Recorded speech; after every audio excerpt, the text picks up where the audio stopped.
ചെമ്മീൻ roast റെഡിയാക്കി എടുക്കാനായി 1/2 kilo ചെമ്മീൻ എടുത്തിട്ടുണ്ട്. നല്ലതുപോലെ കഴുകി ക്ലീൻ ആക്കി എടുത്തതാണ്. കുറച്ച് വലിയ ചെമ്മീനാണ് എടുത്തിരിക്കുന്നത്. ചൂടായ പാനിലേക്ക് 4 ടേബിൾ സ്പൂൺ വെളിച്ചെണ്ണ ഒഴിച്ചു കൊടുക്കണം. 2 മീഡിയം വലുപ്പത്തിലുള്ള സബോള ചെറുതായി കട്ട് ചെയ്തെടുത്തിട്ടുണ്ട്. 1 ടീസ്പൂൺ ഇഞ്ചി വെളുത്തുള്ളി ചതച്ചതും 3 പച്ചമുളക് നടുകീറിയതും എടുത്തിട്ടുണ്ട്. ഇനി ചൂടായ പാനിലേക്ക് സബോള ഇട്ടു കൊടുക്കുക. കൂടെ തന്നെ കുറച്ച് ഉപ്പും ഇട്ടു കൊടുക്കണം. ഇഞ്ചി വെളുത്തുള്ളി ചതച്ചതും ഇട്ടുകൊടുത്ത് കളർ ചേഞ്ച് ആവുന്നത് വരെ വഴറ്റിയെടുക്കണം. ഇതിലേക്ക് പച്ചമുളക് നടുകീറിയതും ഇട്ടു കൊടുക്കണം. 2 തക്കാളി ചെറുതായി കട്ട് ചെയ്തത് ഇട്ടു കൊടുക്കണം. എന്നിട്ട് തക്കാളി നല്ലതുപോലെ കുക്ക് ചെയ്തെടുക്കണം.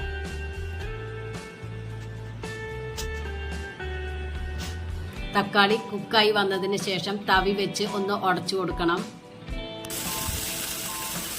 ഇതുപോലെ.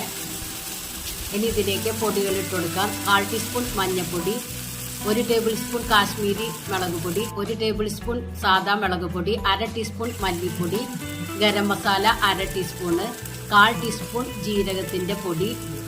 എന്നിട്ട് നല്ലതുപോലെ മൂപ്പിച്ചെടുക്കണം. പൊടികളുടെ റോസ് സ്മെല്ല് മാറുന്നത് വരെ വഴറ്റി കൊടുക്കണം. ഇനി ഇതിലേക്ക് 1/4 കപ്പ് ചെറിയ ചൂടുവെള്ളം ഒഴിച്ചു കൊടുക്കുക. തിളച്ച വെള്ളം ഒഴിച്ചാലും കുഴപ്പമില്ല. എന്നിട്ട് നല്ലതുപോലെ യോജിപ്പിച്ചെടുക്കണം. ഇനി ഇതിലേക്ക് കഴുകി ക്ലീൻ ആക്കി വെച്ച ചെമ്മീൻ ഇട്ടു കൊടുക്കാം. എന്നിട്ട് 3 മിനിറ്റ് നേരം ഒന്ന് വഴറ്റി കൊടുക്കണം. ചെമ്മീൻ കളർ ചേഞ്ചായി ഒരു വെള്ള കളറായിട്ട് വരും. അതുവരെ വഴറ്റി കൊടുക്കുക.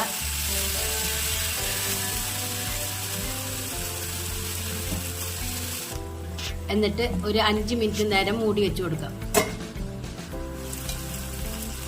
ഇപ്പൊ അതൊന്ന് വെള്ളമൊക്കെ ഇറങ്ങി വന്നിട്ടുണ്ട്. അതൊന്ന് വറ്റിച്ചെടുക്കണം. ഇനി ഇതിലേക്ക് 1/2 കപ്പ് കട്ടി തേങ്ങാപ്പാൽ ഒഴിച്ചു കൊടുക്കുക.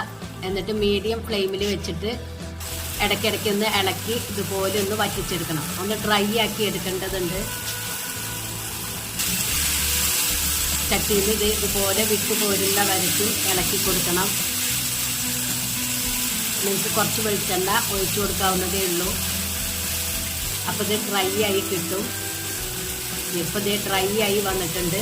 ഇനി ഇതിലേക്ക് മല്ലിയില ഇട്ട് കൊടുക്കുക. സ്റ്റവ് ഓഫ് ചെയ്യുക. അടിപൊളി ചെമ്മീൻ റോസ്റ്റാണ്. അപ്പം, ഇടിയപ്പം എല്ലാത്തിൻ്റെ കൂടെ ചോറിൻ്റെ കൂടെയൊക്കെ കഴിക്കാൻ അടിപൊളി ടേസ്റ്റാണ്. എല്ലാവരും ഒന്ന് ട്രൈ ചെയ്ത് നോക്കി ഫീഡ്ബാക്ക് ഒന്ന് അറിയിക്കുക. നിങ്ങൾക്ക് ഈ ചാനൽ ഇഷ്ടമാവുകയാണെങ്കിൽ പ്ലീസ് ഒന്ന് സബ്സ്ക്രൈബ് ചെയ്ത് ലൈക്ക് ചെയ്ത് ആ ബെല്ലൈക്കൺ ഒന്ന് അമർത്തുക. അപ്പോൾ ഞാനിടുന്ന ഇതുപോലുള്ള വീഡിയോസിൻ്റെ നോട്ടിഫിക്കേഷൻ നിങ്ങൾക്ക് കിട്ടും. നിങ്ങളുടെ സപ്പോർട്ടാണ് എനിക്ക് വേണ്ടത്.